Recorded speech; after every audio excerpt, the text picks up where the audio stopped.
आदिशक्ती मुक्ताईच्या 729व्या अंतर्धान सोहळ्यानिमित्त मुक्ताईनगर येथे भाविकांची मुक्ताईच्या दर्शनासाठी मोठी गर्दी या ठिकाणी झालेली आहे। आपण बघू शकता की संत निवृत्तीनाथांच्या पादुका या ठिकाणी दाखल झालेल्या आहे। संत निवृत्तीनाथ असतील, संत नामदेव महाराज असतील, यांच्या पादुका या ठिकाणी दाखल झालेला आहे। आज मुक्ताईनगरामध्ये सकाळपासूनच भाविकांचा मोठा उत्साह या ठिकाणी दिसून येत आहे। मुक्ताईच्या 729व्या अंतर्धान सोहळ्यानिमित्त या ठिकाणी सकाळपासूनच भाविकांनी आपण बघू शकतात की मुक्ताईच्या मंदिरात मोठी गर्दी केल्याचं चित्र या ठिकाणी बघायला मिळत आहे। या संदर्भातलीच माहिती देण्यासाठी आमच्या सोबत मंदिराचे जे पुजारी आहे रवींद्र महाराज हरणे, आम्ही त्यांच्याकडून जाणून घेऊया। महाराज, आजच्या दिवसाचं महत्व काय आहे?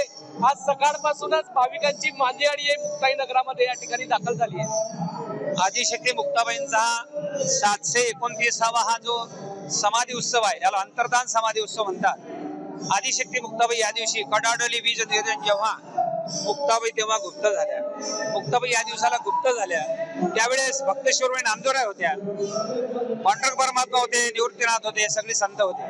आणि आज पंढरीश परमात्मा पंढरपूरहून आले, त्र्यंबकेश्वर निवृत्तीनाथ आले, नामदेवराय आले, गौडांना करून रुक्मिणी माता आल्या, सगळ्यांच्या पादुका इथं आहेत।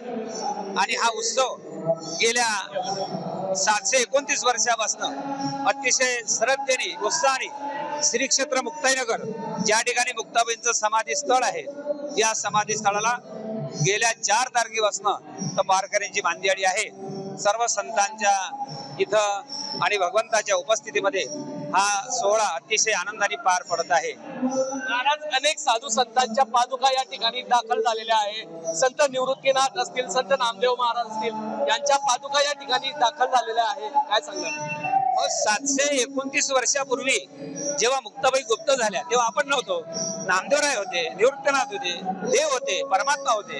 आणि मग ते होते हजर, तर 729 वर्षाचा चित्र आपण नव्हतो, पण आज आपल्याला त्या निमित्ताने सर्वांचे दर्शन होते। आणि प्रत्यक्ष भगवंतांनी सांगितलं, देव म्हणे ज्ञानेश्वरा, पुण्यभूमी समाधी स्थिरा, कृष्ण पक्षी तुझं निर्धारा भेटे देत जाईल। म्हणून प्रत्येक वैशाख महिन्यामध्ये दशमीला समाधी सोहळ्याला सगळे संत आणि देव आई साहेबाच्या भेटी करता श्री क्षेत्र मुक्ताईनगर इथं येत असतात। हे परंपरेने चालत आहे। सकाळपासूनच मोठी गर्दी या ठिकाणी मुक्ताईच्या दर्शनासाठी राज्यभरातून भाविक या ठिकाणी दाखल झाले। काय सांगणार?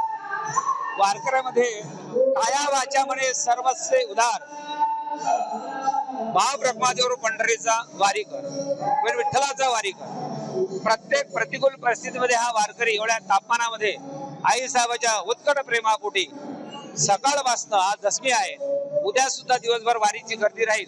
तर आई साहेबाच्या दर्शनाला वर्षातून एकदा, तसं दरवारीला आपण येऊ शकत नाही, पण संबंध महाराष्ट्रातून समाधी सोहळ्याची वारी एक वारी अशी आहे, या वारीला आलं की सगळ्या वारीचं, देवाच्या वारीचं पुण्यपत्रामध्ये पडते। म्हणून या वारीला विशेष महत्व वारकरी संप्रदायामध्ये आहे।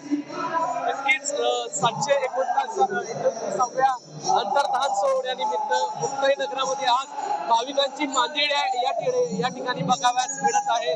सकाळपासूनच पारंपरिक वेशभूषा परिधान करत या मंदिरामध्ये वारकरी संप्रदाय असेल, तसेच राज्यभरातून भाविक या ठिकाणी दाखल झालेले आहे। आदिशक्ती मुक्ताईचा जयघोष करत हा अंतर्धान सोहळा मोठ्या उत्साहाने पार पडत आहे। ज्ञानोबा माऊली तुकारामांच्या या ठिकाणी पादुका या दाखल झालेल्या आहेत। मोठ्या उत्साहाने हा अंतर्धान सोहळा पार पडत आहे। जुगल पाटील, जय महाराष्ट्र।